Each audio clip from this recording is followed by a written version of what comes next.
Each morning in the summer, 15-year-old Jimena leaves her home and travels 50 kilometers to tobacco fields in North Carolina to work. The money she makes helps pay for her family's basic living expenses, but the days are long and harsh, according to a new report by Human Rights Watch. The advocacy group interviewed more than 140 children about the working conditions. Your head starts hurting, you get a fever, and it's just the chemicals really getting to you. The chemicals, she says, are pesticides sprayed on the tobacco plants, sometimes right next to where she's working. And in the early morning, the nicotine-laced dew seeping from the plants is difficult for the young laborers to avoid, even when they try to protect themselves. When it's wet in the mornings, we wear trash bags. Since the trash bags attract heat, you're just burning inside the trash bags. Dr. Thomas Akuri has been studying the effects of tobacco exposure on laborers for years. The exposure to pesticides, he says, causes long-term neurological damage.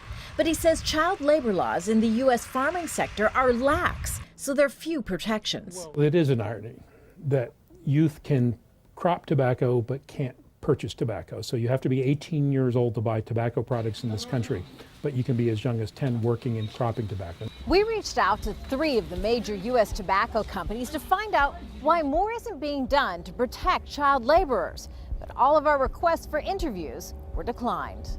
As a result of the Human Rights Watch investigation, the group is now calling for reforms. So we're calling on tobacco companies, on U.S. Congress, and on the Department of Labor to protect kids from hazardous work in tobacco farming. So that means no kids under the age of 18 doing any work that's hazardous. Right now, she says that's not the case. Hazards include working in 30-degree plus heat for long hours. So why do the children do it? Just to take some stress out my parents. Work will pay the bills, but the cost might be to her health. After many years of work, the coalition has to date won agreements with 14 major retailers, including Whole Foods, Walmart, McDonald's, and Subway, to only work with tomato suppliers who participate in and meet the requirements outlined by the organization Fair Food Program. That means better pay for workers, thanks largely to the penny per pound premium paid by participating buyers. Among the program's other requirements is a zero-tolerance policy on forced labor, child labor, violence, and sexual assault.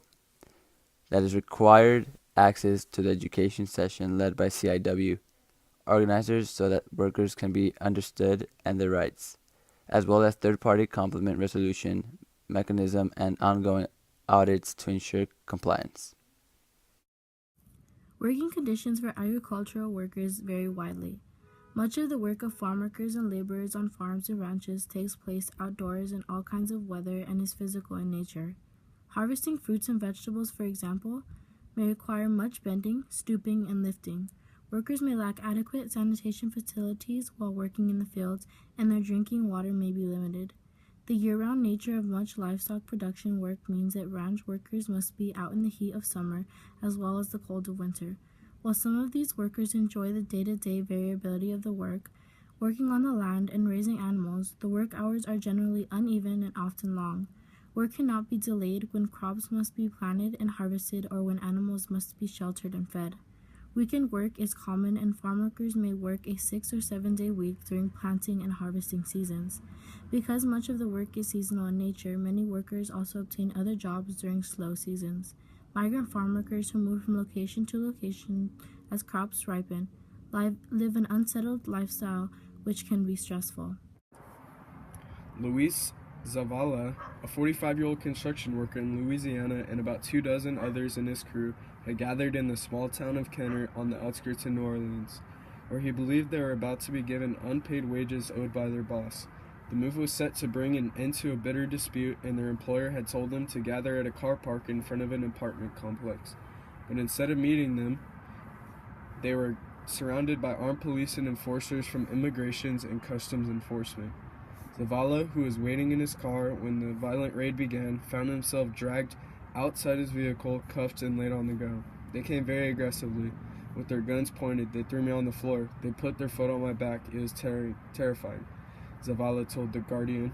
Zavala and his colleagues had just run up against a brutal truth that affects more than 11 million undocumented migrants who work in the shadowy low-wage depths of the American economy. Speaking up against an employer who abuses you can get you arrested and deported.